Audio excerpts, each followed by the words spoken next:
Welcome back to the Deep Dive. Today we are peering over a chasm where the most sophisticated technical challenges meet, well, the most messy, unpredictable human elements, the world of software security. That's right. And for our deep dive today, we've stacked up some sources that present a really comprehensive and, I have to say, sometimes deeply contradictory view of digital safety. We're looking at it from the perspective of the machine and then from the perspective of the user. Exactly right. We're basically tackling two major questions that are fundamentally linked to the future of digital safety and, software trustworthiness. Okay, what's the first one? The first is highly technical. Are the cutting-edge large language models, the LLMs that are rewriting our code and filling our chat boxes, are they actually ready to be our reliable security co-pilots? Right. Can we actually outsource this incredibly complex, high-stakes job of finding vulnerabilities? Can we just give that to the machines? And then the second question follows right from that.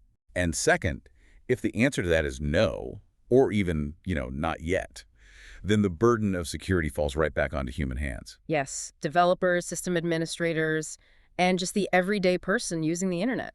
So how are those humans actually learning and adopting secure practices? Because the data we have here provides a, frankly, eye-opening look at how behavior is almost never driven by cold, hard logic. It's driven by things like inconvenience and emotion. And the sources we're drawing from are exceptionally rigorous. On the artificial intelligence side, we are leveraging hard data that comes from a standardized, automated LLM evaluation framework. So this isn't just someone messing around with prompts. No, not at all. This is not a casual prompt test.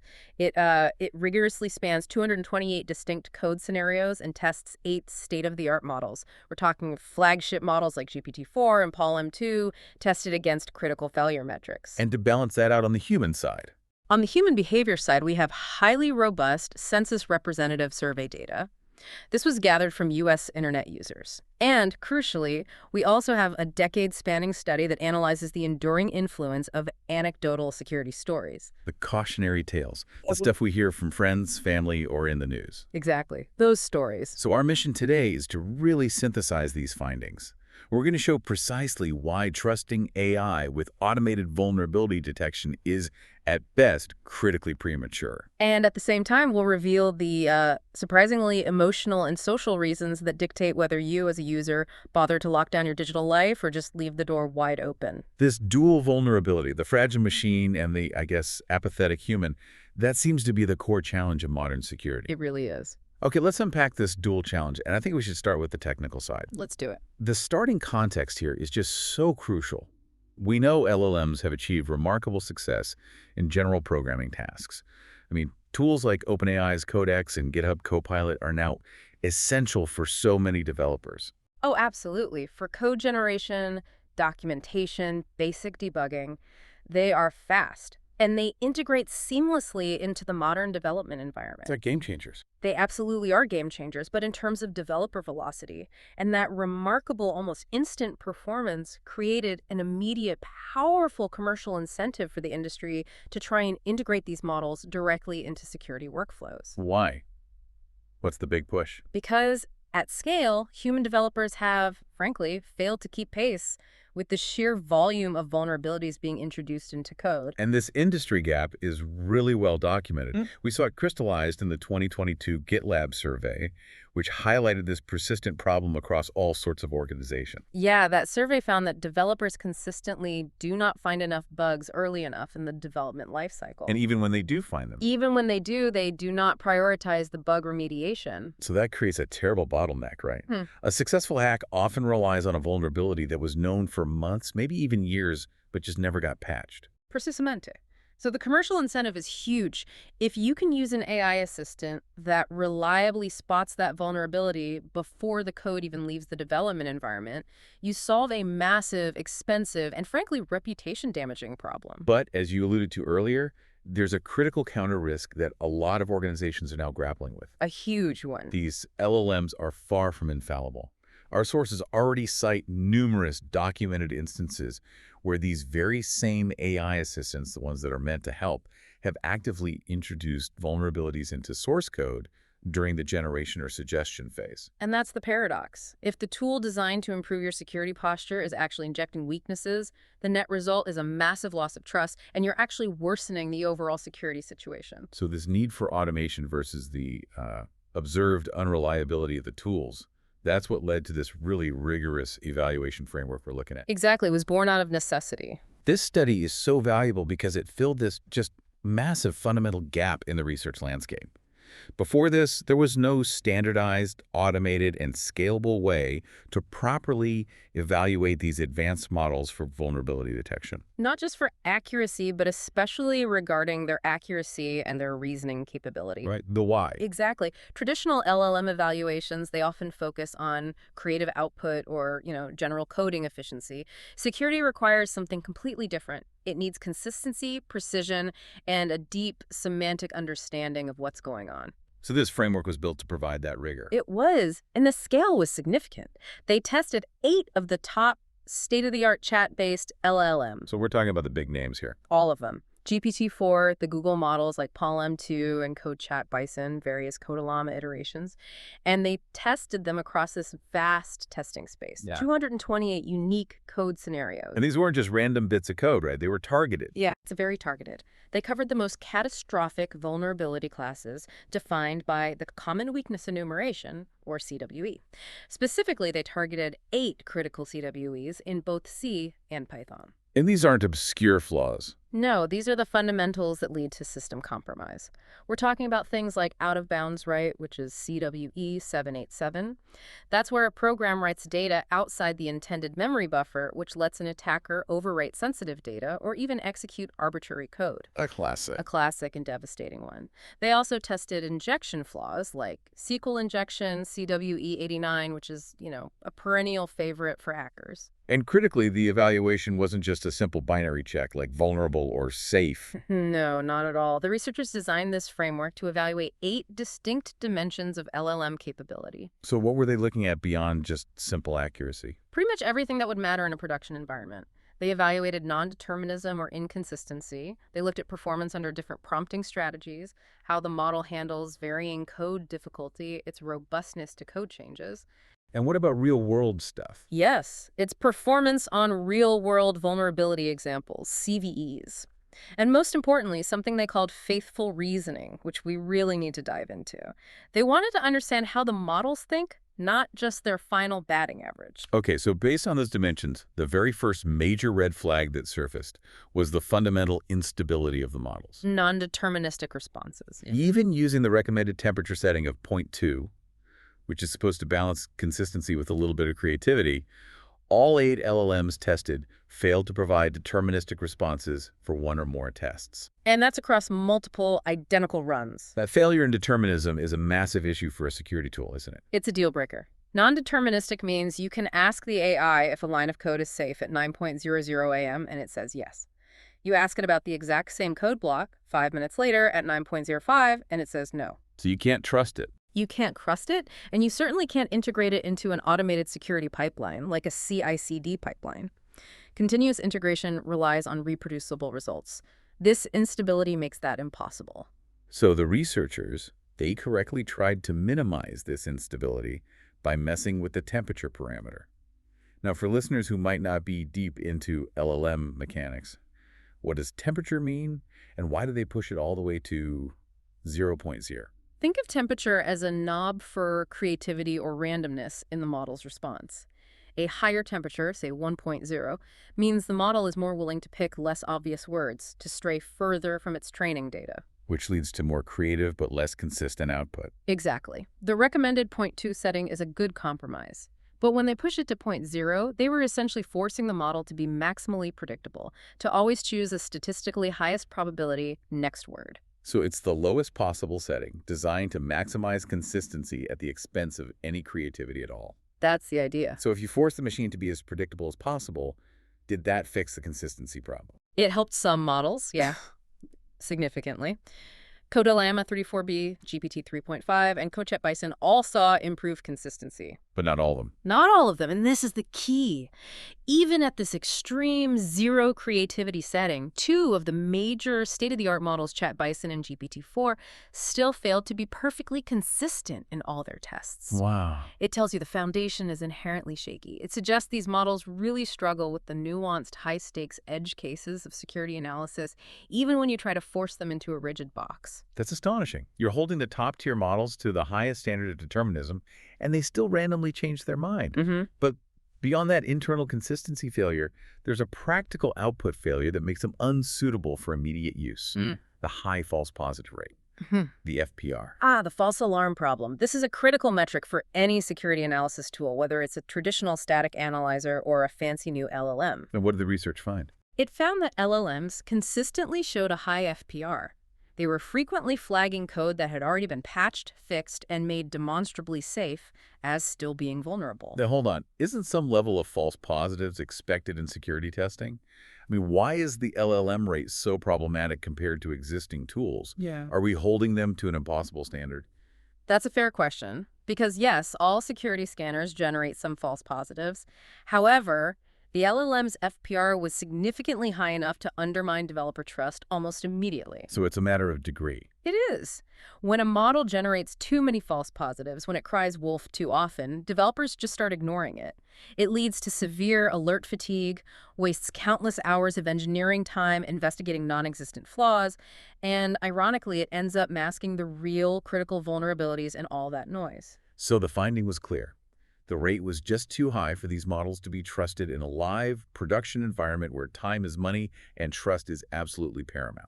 Okay, here's where it gets really interesting for me, because it goes beyond just accuracy to the quality in the AI's thought process. The study introduced this concept of faithful reasoning. Yes. Can the model justify its decision? And does that justification, that reasoning, actually support the final answer it gave? If you say the code is vulnerable, can you correctly explain why? And the results here were, well, they were perhaps the most disheartening from a developer's perspective. We saw significant frailty in reasoning and logic. The internal steps the LLM took just did not faithfully lead to the external conclusion it gave. Tell me more about that disconnect. So we're talking about cases where the reasoning and the final verdict simply didn't line up. Yeah, we saw two common contradictory failure modes. Let's call them example A and example B. Okay.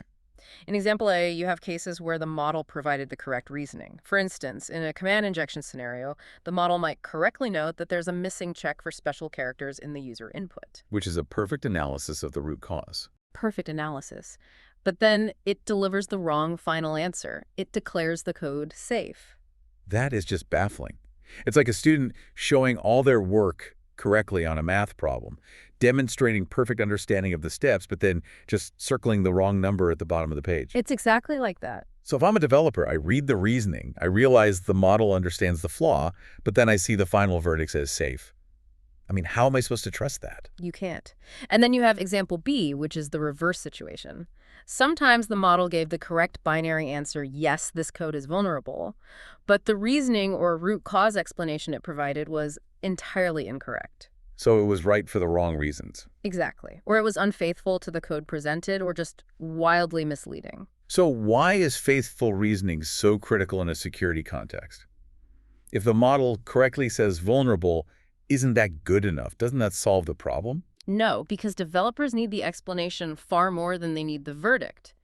If I, as a human developer, rely on the AI to spot a vulnerability, I need to know the exact mechanism of the flaw, the root cause, so I can efficiently write the patch. Right. You need to know how to fix it. Of course. If the model tells me the code is vulnerable because of a missing input validation check, but the actual vulnerability is a buffer overflow, I'm going to waste time fixing the wrong thing, leaving the real vulnerability exposed. So without faithful reasoning, the LLM is just a highly accurate yet completely untrustworthy oracle. Perfectly put. That makes perfect sense. The analysis has to be actionable. I also noticed that the models performed better when they were explicitly guided, which suggests they don't, inherently possess this expert security logic. That's right. The research showed that models like GPT and ChatBison demonstrated improved performance when they were explicitly prompted to follow a human-like, multi-step chain of thought reasoning process. So you had to tell it how to think. You do. It suggests they are not independently arriving at the solution using deep security logic. They are following a structured recipe for reasoning that was fed to them by the person writing the prompt. Which means the quality of the human instruction determines the quality of the AI output. This just confirms they are currently assistants that require human expertise, not autonomous auditors. Yes. And this leads us directly to the issue of fragility. Oh, this part is fascinating. Fragility is where this abstract concept of AI failure meets the concrete, trivial noise of real-world coding environments. The study found that LLMs showed catastrophic non-robustness to what they called trivial augmentations. Trivial augmentations, and we're not talking about rewriting huge chunks of logic here. No, we're talking about basic, simple changes. This is a crucial, high-stakes finding. Simple, meaningless changes to the code changes that any old static analysis tool should just easily ignore caused a fundamental failure in the LLM security analysis. Like what? Give me an example. Okay, for example, simply changing function or variable names, which is entirely irrelevant to the underlying security logic, caused PaLM2 to yield incorrect answers in 26% of cases. 26%.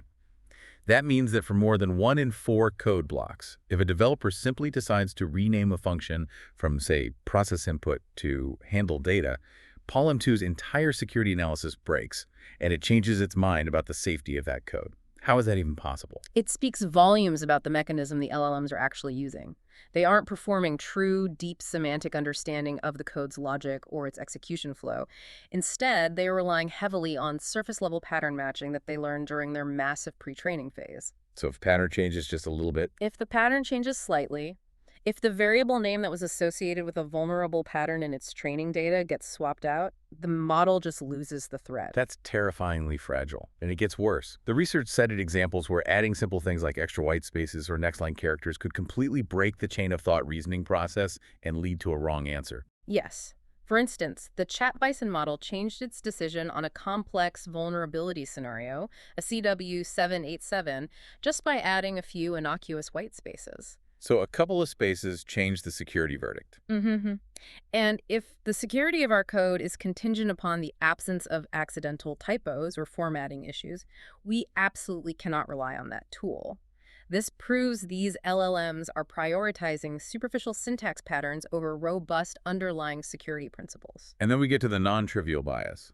The models weren't just fooled by noise, they also showed this predictable bias towards functions that are traditionally associated with vulnerability or sanitation. Right, even when those functions were used correctly and safely. It's almost like the AI is stereotyping the code. That's a perfect way to put it. The models learned during training that certain functions are bad actors, and they just applied this lesson blindly without considering the context or whether it was a safe implementation. What are the examples of that? Well, we saw two stark examples. The first one involved the classic C-string manipulation functions. Stray cat. Right. LLMs would often declare the safe usage of stray-cat, a historically vulnerable C function, as vulnerable, simply because the function name carries this notorious reputation for buffer overflows. So it sees the name and panics. Pretty much. And conversely, when developers use the supposedly safer alternative, string-cat, in an unsafe or incorrect way, the models often classified that code as safe. Because it saw the N, which means safer. Exactly.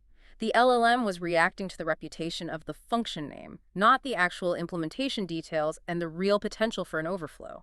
That demonstrates a profound failure of functional understanding. It's assuming safety based on a name, not on what the code actually does. What was the second example of bias? That involved sanitizing functions, like RealPath or various escape functions that are designed to clean user input.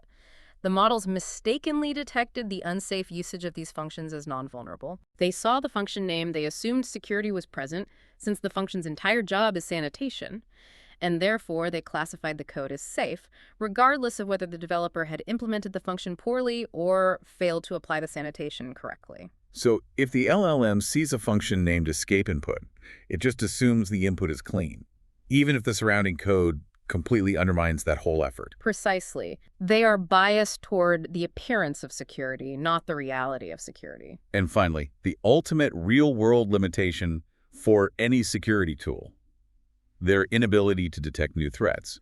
This is, I would argue, the most damning indictment for a potential security co-pilot. It is. The researchers specifically tested the LLMs against real-world common vulnerabilities and exposures, or CVEs, that were disclosed and fixed in 2023. So this is a critical cutoff date because these CVEs were released after the model's training knowledge had typically stopped. Right, they were new. And they failed. They failed entirely.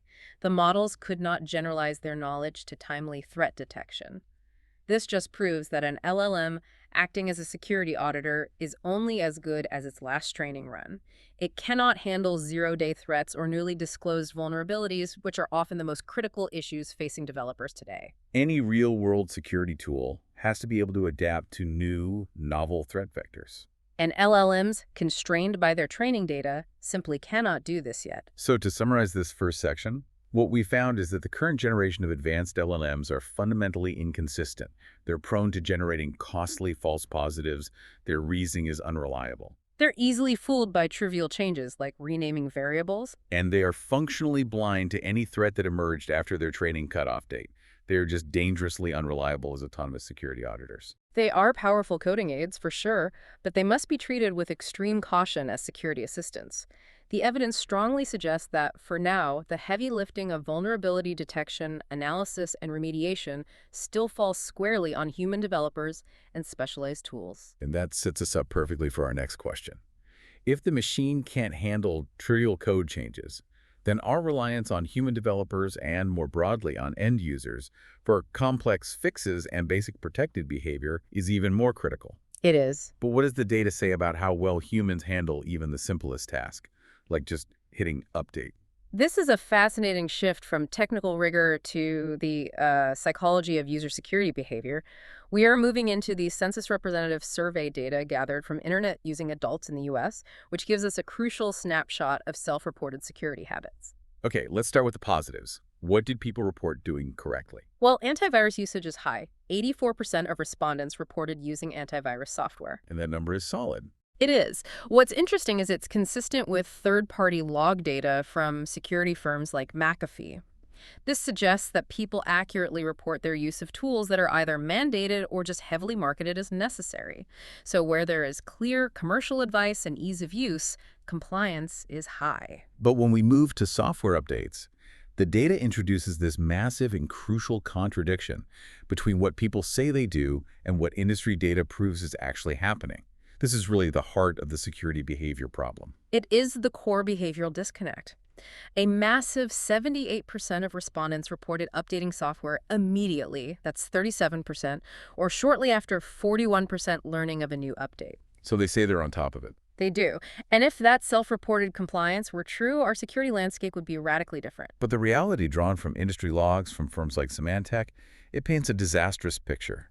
This high self-reported rate radically contradicts data which found that only a dismal 14% of vulnerabilities were actually repaired when an exploit was released. 13%. So we're talking about a 64-point gap between perception and reality. So we have to ask, are people just lying, or are they misremembering, or is the interpretation of shortly after subject to some severe cognitive bias? I'm guessing it's the latter too. It's likely. People want to believe they are secure. They want to give the socially desirable answer. When a security alert pops up, they dismiss it, promising themselves they'll handle it later. But when you ask them weeks later, they conflate the intention to update with the act of updating. That's a powerful insight. Yeah. They haven't maliciously ignored the warning. They've simply redefined when shortly after ends, maybe indefinitely, until the inconvenience is less than the abstract risk. Exactly. The human mind is very good at rationalizing the delay of inconvenient tasks when the reward, security, is abstract and the cost, like time and disruption, is immediate. Okay, let's look at two-factor authentication, or 2FA, which is considered one of the highest impact security measures available to us. What was the adoption rate there? So 25% of respondents report using 2FA on all services that offer it. That's a good, solid base of proactive users. But a large segment, 45%, use it on some services, but not all. And 28%, almost 3 out of 10, report they never use it at all. I want to focus on that 45%, the partial adopters. They know 2FA exists, they understand its benefits, but they are applying it selectively. Their motivations tell us everything we need to know, about the burden of security. It really does. Of those partial adopters, the majority, 62%, admitted they used 2FA only because they were required to do so by the platform, their bank, their email provider, and so on. They were forced. They were forced. Only 28% used it selectively because those specific services were inherently more important to them. Doesn't that actually prove that mandates work better than education? If 62% of people only do the secure thing when forced, shouldn't we stop focusing on apathy and just start focusing entirely on technical or organizational controls that remove the human choice entirely? It certainly supports the idea that friction and convenience are the ultimate barriers. If security is an involuntary action driven by external requirements, that's far more effective than relying on proactive self-defense or, abstract appeals to risk. But you can't mandate everything. You can't. We still need to understand the underlying behavioral drivers for when a mandate isn't feasible, such as with personal software updates. And this leads us directly to the heart of the psychological problem: misaligned motivations. When we look at why people perform security tasks, often they aren't prioritizing security at all. What did the survey tell us about why people update their software? When asked the primary purpose of updates, the overwhelming motivation was functionality and convenience. 40% of respondents believed the primary purpose of updates was to ensure the software is free of bugs and crashes less often. So they see it as a maintenance task to reduce immediate inconvenience, not a defense against some abstract future risk. That's it. Only 29% cited security as the primary purpose. And what about the other 30%? They were focused on getting the latest and greatest software features. So you have 70% of the population updating software for reasons entirely divorced from security. Security is just a happy accident of fixing bugs or getting a new button. But we saw a clear contrast with 2FA, didn't we? Yes, the perception is starkly different for 2FA. For that technology, 67% believed security was the primary reason. This suggests the specific purpose of 2FA is communicated effectively and is well understood. It's explicitly a defensive measure. Whereas updates are seen as just general system maintenance. Exactly. And security takes a backseat to functionality. This helps us fully explain that update contradiction we talked about earlier. If you view updating as just a minor inconvenience for the sake of fixing a small bug, the cost of that inconvenience, the time it takes, the potential for breaking existing functionality, that becomes the immediate priority. The amorphous concept of preventing a hack a month from now just loses the cost-benefit analysis every single time. It's a classic example of what's called hyperbolic discounting. People place greater value on immediate rewards, like smoothly running software or save time, than on potential future rewards, like security protection. Given these internal motivations, who are people actually listening to for security advice? Are they turning to experts, or is it more informal? The sources are overwhelmingly informal and highly social. The top source cited was media online, print, or TV news articles at 67.5%. Close behind were family and friends, cited by 60%. This just confirms that the advice ecosystem is decentralized. And what about those family and friends? Are they just passing along bad information, old wives' tales about security? Not necessarily. The survey dug deeper and found that the majority of that advice from family and friends came from someone with a documented computer science or IT background. So people are leveraging the informal expert within their social circle. Yes, which demonstrates a high level of trust in a known individual over some unknown corporate entity. Which makes the reasons for rejecting advice so revealing. They trust their savvy friends, but they are often rejecting professional advice for two dominant yet completely separate reasons. The first reason is all about cynicism and distrust. For advice related to antivirus software, 33% of respondents rejected the advice because of the belief that they were trying to sell me something. Right. This highlights a pervasive, learned distrust of corporate marketing and vendor security recommendations. If the advice comes with a sales pitch, a third of the audience immediately filters it out. That's a systemic issue, isn't it? It reflects years of aggressive marketing tactics by antivirus companies just eroding public trust.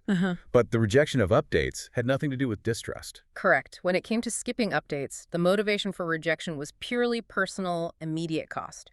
A staggering 50% of respondents cited inconvenience or "I did not have time" as the reason for rejection. So it's a cold, calculated cost-benefit analysis where the immediate cost of time is valued higher than the abstract long-term risk of a vulnerability.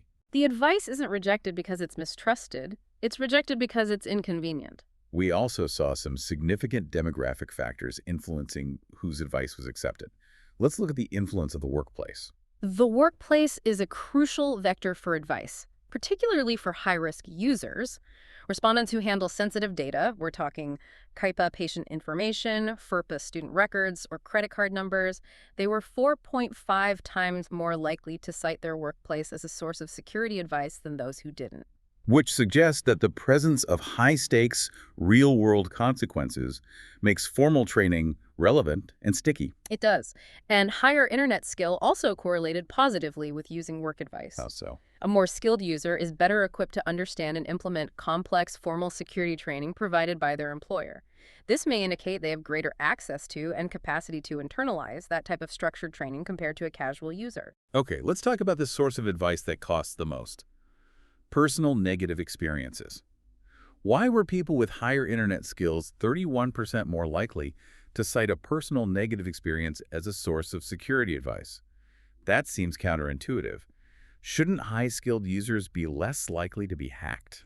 That's a nuanced but vital point. It's not necessarily that they are hacked more frequently, but rather that a more skilled user is potentially online longer, uses more services, and is far more equipped to correctly recognize a negative experience as a security failure when it happens. Okay. A less skilled user might experience a financial fraud or data corruption and just attribute it to a computer glitch or a bug. The high-skilled user correctly identifies it as a successful attack and actually learns the lesson. So the higher the skill level, the higher the ability to translate pain into preventative action. Precisely. And those handling sensitive data were 50% more likely to cite a negative experience, further cementing that link between recognizing high-stakes consequences and learning a hard lesson. And finally, the generational gap regarding educational sources. Yeah, this was interesting. Respondents over 60 were significantly less likely, only 11% as likely as younger respondents, to cite school as a security advice source. Which makes sense. It's simply a reflection of the timeline of computing education. Computers just weren't common in education during their schooling years, which highlights a persistent foundational gap in digital security knowledge for that demographic that has to be filled by other, more accessible advice sources like family and friends. Okay, so overall, this section shows us a portrait of human users who prioritize immediate convenience and bug fixing over abstract security, are heavily influenced by informal social advice, and are primarily motivated by mandates. 62% only using 2FA when required. If we want better security behavior, we need a mechanism that bypasses the apathy and speaks to their emotional core. And that mechanism is the story. This is where we bridge that gap between abstract advice and tangible behavior change. Our discussion shifts to a replication study that focused entirely on the enduring impact of anecdotal security narratives, the cautionary tales we hear around the water cooler or read about in the news. The study compared security stories collected from participants in 2012 versus 2022, a full decade later, to confirm if the power of narrative holds up as technology changes. And the finding was conclusive. Stories are a consistent, highly influential, informal lesson source. So they replicated the original findings. They replicated many of them, which suggests the human brain is just wired to learn from narrative. Okay, let's look at the threat landscape over that decade. What threats remain stubborn and persistent, showing how difficult behavioral change is? Social engineering, primarily phishing and scam messages. This remains the most frequently reported security story theme over the entire decade. It's described in the source material as a persistent problem that has not been solved in the last decade. So people continue to fall for trickery, and they continue to share those stories. They do. And hacking or breaking in, covering things like account breaches and password compromise, that also remains a long-term constant. But the shift between 2012 and 2022 introduced two major high-stakes threats that were not prevalent in the original study. What were they? These are the emergent high-impact threats: ransomware and large-scale data breaches. Ransomware accounted for a large percentage of the stories collected in 2022, affecting both individuals who lost personal data and critical public infrastructure. Right, like oil pipelines in hospitals. Exactly. This signals a major, visible shift in the nature of the security problem. It went from a private annoyance to a public crisis. And that shift from annoyance to crisis is so clear, one shocking statistic regarding ransomware that the researchers uncovered. Tell me about the ransom payment data. Of those who were involved in a ransomware scenario and knew if the ransom was paid, an overwhelming 76% reported that the ransom was paid. 76%. That is a devastating statistic. It underscores the immediate crushing impact of these attacks. The victim is often locked out of absolutely critical data, creating this feeling of absolute helplessness that money, even a large sum, can't alleviate. 76% of people pay the ransom. That statistic isn't just about money, it's about a complete failure state. It shows the devastating emotional powerlessness these attacks induce, which is far beyond a minor bug fix or an account being temporarily locked. And the other emergent threat was data breaches, affecting massive entities like banks, retailers, and healthcare providers. Stories of these events were very common, reflecting the increased frequency of large-scale events that expose the data of millions of people at the same time. Which leads to a generalized, learned distrust in company security, which we also saw reflected in that cynicism we talked about earlier. It's all connected. So we know people hear these stories, but what characteristics make a story influential? First, their perceived truth and ability to be retold are surprisingly high. Yeah, 96% of participants believed the story they heard was true, which suggests people filter their information for plausibility, even if they aren't, fact-checking every detail. And nearly half, 48%, retold the story, with most doing so within a week. Security stories have excellent virality. They do. And two factors specifically increase the likelihood of a story being influential, but they serve different purposes. The perceived seriousness of the threat increased the likelihood of retelling. Right. But something else drove the behavior change. That's the key distinction. Scary, high-stakes narratives, the ones about losing all your data or having your company shut down, they have viral potential. They significantly increase the likelihood of retelling the story by 46%. But simply scaring people isn't enough to change their behavior. That's where the lesson comes in. Exactly. Stories containing a clear, actionable lesson, a definite always you do this or never do that command, that correlated positively with actual behavior change. So seriousness gets the story told, spreading awareness. But a clear lesson provides the solution that turns that awareness into action. It does. And this must tie back to that psychological model you mentioned earlier. The extended parallel process model. Yes, it aligns perfectly with the EPPM theory. That model states that fear is only effective if a viable solution is presented. If the story induces high fear, like the fear of a massive ransomware event, but doesn't offer a practical, clear lesson. Like, always do data backups, or never click links in suspicious emails. Right. If it doesn't have that, it results in what the researchers called experienced helplessness instead of proactive security measures. Fear paralyzes unless you pair it with a solution.